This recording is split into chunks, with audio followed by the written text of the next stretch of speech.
Yo, what's up, guys? It's your boy Brennan here along with your boy Pete. What's that? And today, guys, we're going to be talking about the Kyrie Irving situation. You know, it always seems like during the season, it's Kyrie Irving will stay. Should he stay or should he go? The song that perfectly represents Kyrie Irving, because it seems like he wants to stay in Boston, then he wants to be a Knick, then he wants to be a Laker, he wants to team with LeBron, doesn't want to team with LeBron. It just seems like he doesn't know what he wants in his NBA career right now. But this is what he went and said on the NBA Knucklehead podcast featuring Quentin Richardson and Darius Miles, talking about Kyrie Irving saying to Jayson Tatum, "I know I need you right next to me." And this is the context of which he said, "I see the same thing in what me and Jayson Tatum talk about now. We are 6 years apart, and I tried to tell him, I'm like, look, I'm a liaison between all of this. Whatever you need me to do, I'll get out of your way once you get to that point of greatness. You go ahead, this is yours. You want it? Go take it." And I tell Jay as well, me and you in this, going for glutz and glory, when it's all on the line, I know I need you right next to me. So let's get this thing going. I have a different relationship with all my teammates, but just messed up right there. But specifically with him, how special he is. So Peter, after reading this quote, does it change your mind of where Kyrie Irving's going? No. I mean, to me, this is the ultimate. Kyrie has been reading the sports media pages a lot recently, and he's trying to do damage control on his free agency. Because I genuinely feel this way, and I think the same is to be said about Jimmy Butler this season. I feel like those two guys, even KD to some extent, KD is good enough that it's not going to affect him really. But I do feel like those two guys in particular have done more harm than good to their own contract status, upcoming contract status in this next season. And does that mean a team like the Knicks is not going to give Kyrie the max? Definitely not. But I think that he reads it just in the same way KD does, and that's the reason that they're probably friends, is because they really, really care deep down what people say about them. And what is the biggest complaint about Kyrie this season? It's the way that he's talked to his young teammates, or talked about his young teammates to the media. And I think that this is like, it's so above and beyond over the top. Like, I love Jayson Tatum, we're best friends. It's like, you're probably not, you know? And I don't even mean that as like, who cares if you are or you're not? You haven't been very nice to him or the other guys on your team this season. So I think it really just comes down to like damage control. I mean, I can see that point. I'm not saying that this is going to get my hopes up for Kyrie Irving to stay in Boston. But I do think that they have a pretty good relationship. I know that Kyrie Irving was talking about this context of Jayson Tatum and him in the same kind of context as him and LeBron. In terms of that deal, I just think that right now, I don't know if Kyrie Irving knows what he wants right now. He's still kind of confused as to what he wants to do in his career. Does he want to keep playing? Does he not want to keep playing? Yeah. Does he want to play in New York? Does he not want to play in New York? It just seems that he just doesn't know what he genuinely wants in this day and age. And of course, we talked about the social media aspect of it in one of our videos. If you haven't seen it, go check it out. It's a really interesting topic, saying how a lot of these guys get affected by the social media and by the media itself to kind of skew and sway their opinion of what they want to do in their career. So like I said, it's going to be an interesting situation what Kyrie Irving wants to do. But like you said, it's not going to change anything. It's not going to say that Kyrie Irving's going to stay. Is he going to go? We honestly don't know. It could be a point where maybe something in the playoffs happens that causes Kyrie Irving to stay. I think this is going to be a very last-minute decision on what Kyrie Irving's career is going to end up being like. I genuinely don't think it is.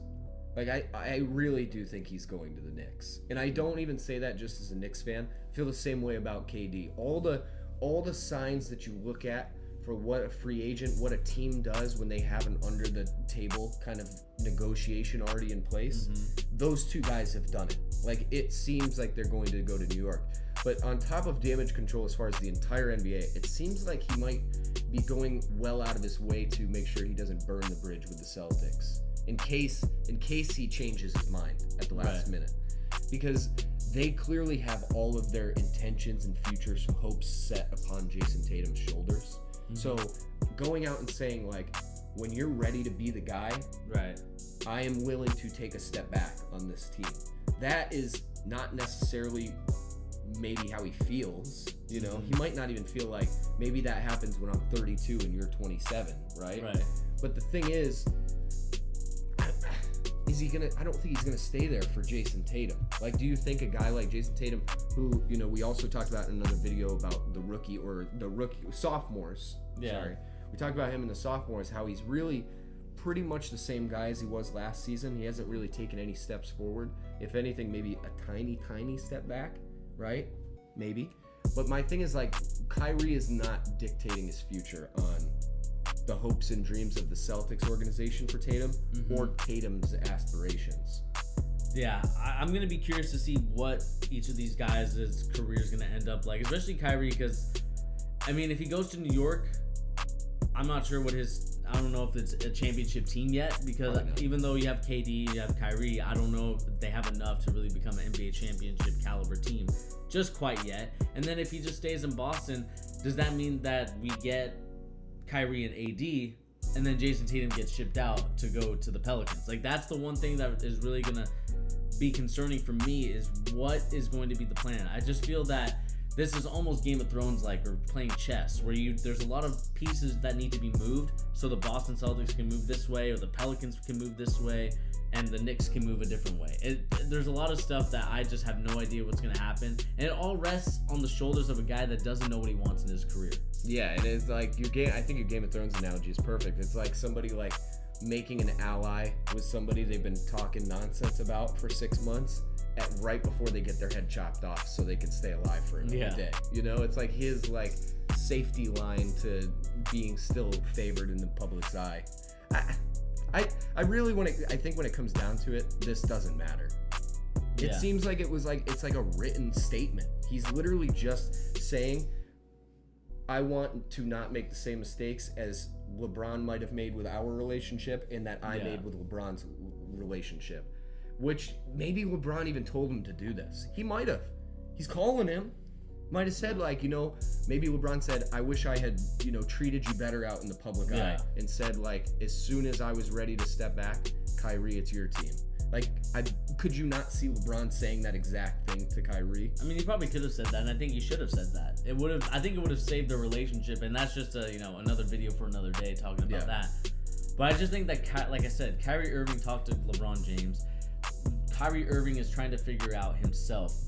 What is it gonna, if he wants to be the leader? Does he want to be the Nightwing that I dubbed him as for the NBA? Does he want to be that, or does he want to be a very good player playing on a very good team? But this exact statement, you could say, send this and fill in the name Tatum with any young star on any other team that he could go to. You know, like think of the Knicks, right? They have like Mitchell Robinson, Kevin Knox, right? Or DSJ for that matter, right? They could very easily picture the same statement being said about one of those guys. You just never know, because the statement is like, nobody knows really what his and Tatum's relationship is. It's more of just like, this is what I'm thinking about a rookie. You know, or not a rookie, but a young guy in the league. I don't know. We'll see. Like, I'd be curious to see from Celtics fans, not only that, but like fans just of the entire league. What do you guys think? Like, does this actually help the Celtics at all? Or is this kind of just one of those things that people are blowing up just to have a conversation piece? Yeah, I mean, that's going to be the interesting question that Peter has for you guys. But anyway, guys, this has been your boy Bernie here, along with your boy Pete. Here on The Charge, giving the latest NBA news and rumors and also basketball opinions. And if you guys haven't subscribed to the channel, what are you doing? Hit that subscribe button. Also hit that notification bell to make sure that you get our videos out. We, of course, have videos talking about Luka Doncic, Trae Young, the sophomores, as Peter talked about, who we think is our most impressive, most disappointed in. But anyway, guys, we'll catch you on the next video. Peace.